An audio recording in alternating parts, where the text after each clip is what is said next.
नमस्कार, आप देख रहे हैं SPN9 न्यूज और स्वागत है आपका हमारी ताज़ा अपडेट में। मैं हूं आपके साथ अभिलाष। लोकसभा 2019 चुनावों का एक अलग माहौल देखने को मिल रहा है। पूरी तरह से माहौल जो है वो गरमाया हुआ है।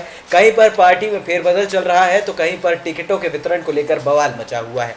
ऐसे में पटना साहिब से पत्ता कटने के बाद भारतीय जनता पार्टी की तरफ से अब शत्रुघ्न सिन्हा, जो बॉलीवुड एक्टर भी रह चुके हैं, वो शामिल हो चुके हैं कांग्रेस में। जी हाँ, भाजपा यानी कि भारतीय जनता पार्टी के स्थापना दिवस पर यहाँ पर भारतीय जनता पार्टी छोड़कर कांग्रेस में शामिल हो गए शत्रुघ्न सिन्हा। कुछ ऐसी बातें हम इस खास प्रोग्राम में हम आपको बताएंगे जो शत्रुघ्न सिन्हा ने कही है भारतीय जनता पार्टी के लिए। सिर्फ 3 घंटे के अंदर उन्होंने पटना साहिब के लिए अपनी उम्मीदवारी भी हासिल कर ली और अब रविशंकर प्रसाद के खिलाफ वो सीधी तरह चुनावी मैदान पर उतरेंगे।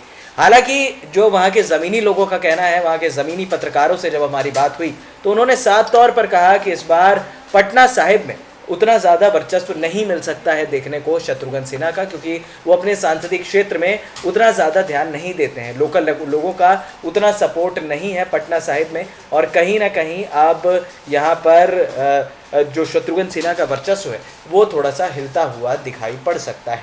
सवाल ये भी है कि क्या यहाँ पर पटना साहिब की टिकट भारतीय जनता पार्टी रविशंकर प्रसाद के दम पर जीत सकती है। हालांकि केंद्रीय मंत्री रविशंकर प्रसाद के सामने आने से, खड़े होने से यहाँ पर शत्रुघ्न सिन्हा का जाहिर तौर पर वोट बैंक ज़रूर कटेगा।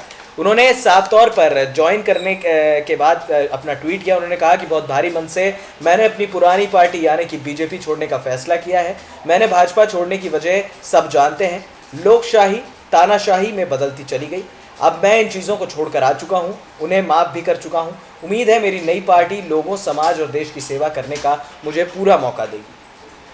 साफ तौर पर शत्रुघ्न सिन्हा ने एक बात और कही। उन्होंने बिहार प्रभारी शक्ति सिंह गोहिल को गलती से भाजपा का नेता बता दिया। इस पर उन्होंने कहा कि आज भाजपा का 39वां स्थापना दिवस है, इसलिए ऐसा कह दिया। भाजपा ना बोलने की आदत धीरे धीरे अब पड़ने लग जाएगी। भाजपा में नानाजी देशमुख ने मुझे प्रशिक्षण दिया।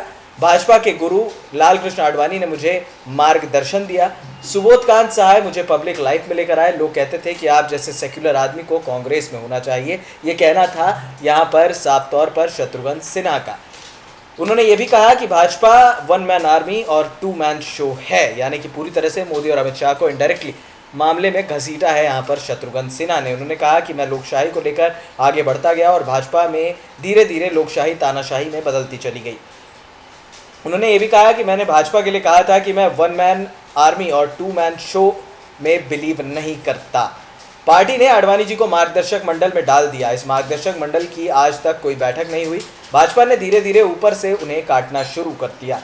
ये भी कहा कि जसवंत सिंह, अरुण शौरी, मुरली मनोहर जोशी और यशवंत सिन्हा को इन लोगों ने ही ख़त्म किया है। इस बात में तो कोई दो राय नहीं, क्योंकि जब प्रधानमंत्री नरेंद्र मोदी वाजपेयी जी की मृत्यु के बाद, उनके जाने के बाद उन्हें पिता समान बताते थे और उन्हीं के सभी हाथों को यहाँ पर अमित शाह और मोदी ने मिलकर काटा है। इस बात में कोई भी दो राय नहीं है। सवाल ये भी था कि आखिरकार पटना साहिब की ही सीट को लेकर क्यों बवंडर मचा, क्यों बवाल मचा। तो उसमें उन्होंने साफ तौर पर कहा कि आज तक मुझ पर भ्रष्टाचार का आरोप नहीं लगा, मुझे मंत्री नहीं बनाया गया। मैं पूछता हूं कि सरकार ऐसे 4 मंत्रियों का नाम तो बताए जिन पर कोई आरोप ना हो। सारे काम पीएमओ से होते थे। पार्टी ने खाते में 15 लाख रुपए देने और 100 स्मार्ट सिटी बनवाने की बात कही थी। ये कहना था शत्रुघ्न सिन्हा का। उन्होंने भी कहा कि कोई एक काम तो दिखा दें जिससे हम ये कह सकें कि इस बार भारतीय जनता पार्टी का वोट बैंक जो है वो पूरी तरह से बन सकता है।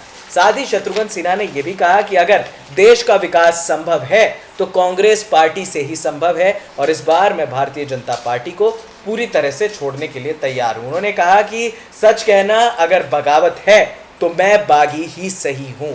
ये साफ तौर पर शत्रुघ्न सिन्हा ने कह दिया है, क्योंकि एक बागी नेता की उनकी छवि चली गई थी। उन्होंने भी कहा कि आप मनमोहन सिंह से राय लिए बगैर अचानक नोटबंदी कैसे कर सकते हैं। इस बार खैर ये बात समझने वाली भी है, क्योंकि मनमोहन सिंह जैसा फाइनेंस मिनिस्टर आज तक हिंदुस्तान को ना कभी मिला है और शायद आगे ना कभी मिल पाएगा। अब देखना होगा कि शत्रुघ्न सिन्हा के कांग्रेस में शामिल होने से और महज 3 घंटे के अंदर पटना साहिब की टिकट हासिल कर लेने के बाद क्या इम्पैक्ट पड़ता है बिहार की राजनीति में। फिलहाल इस खास अपडेट में इतना ही। हमें दे दीजिए इजाजत और हाँ, हमारे चैनल SPN9 न्यूज़ को सब्सक्राइब करना बिल्कुल मत भूलिएगा। नमस्कार।